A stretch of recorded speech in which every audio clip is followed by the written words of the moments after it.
Қарағанды облысының кәсіпкерлер палатасы аймақтың ұзақ мерзімді дамуына және стратегиялық жобаларына форсайт болжам қолдануды ұсынып отыр. Алғашқы форсайт болжам Ресейдің сарапшы ғалымдарының қатысуымен өткізілді. Пікірталаста сарапшылар 2033 жылы Қарағанды қаласы қандай болу керек, қай салада даму қажет деген мәселені жан-жақты талқыға салды. Әсіресе облыс орталығына іргелес жатқан шағын қалаларды дамыту жайы пысықталды. Жиынға 40-қа жуық сарапшы қатысты. Олардың қатарында мемлекеттік орган өкілдері, ғалымдар, мұғалімдер, экономистер, кәсіпкерлер, қаржыгерлер және жастар мен үкіметтік емес ұйым өкілдері бар. Тыңдаушылар құрамы қоғамның барлық тобының мүддесін көздегендіктен, оларға аймақ дамуының келешек құндылығын анықтау оңайға соқпады. Өкінішке орай, қазір шағын қалалардың басым бөлігі бір саланы тірек етіп келді. Алып кәсіпорын жұмысын тоқтатқан жағдайда жұрт жұмыссыз қалып, өңірдің әлеуметтік экономикалық ахуал күрт құлдырайды. Сондықтан шағын қалаларда сан салада дамытып, ұзақ мерзімді жобаларды жүзеге асыру қажет, деді жиында сөз алғандар.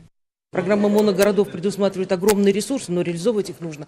Шағын қалаларды дамыту бағдарламасын жүзеге асыру үшін қазынадан қыруар қаражат бөлініп отыр. Ендігі міндет соны тиімді игеру. Айталық, қазір Шахтинск, Саран, Абай қалаларын қай бағытта дамыту қажет деген сауалға қоғам сан түрлі пікір айтуда. Өткенге көз жүгіртсек, бір саланы тірек еткен шағын қалалардың көпшілігі экономика құлдыраған кезде тоқырап қалғанын білеміз. Сондықтан біз өміршең жобаларды қолға алып, ұзақ мерзімге жоспар құруымыз керек.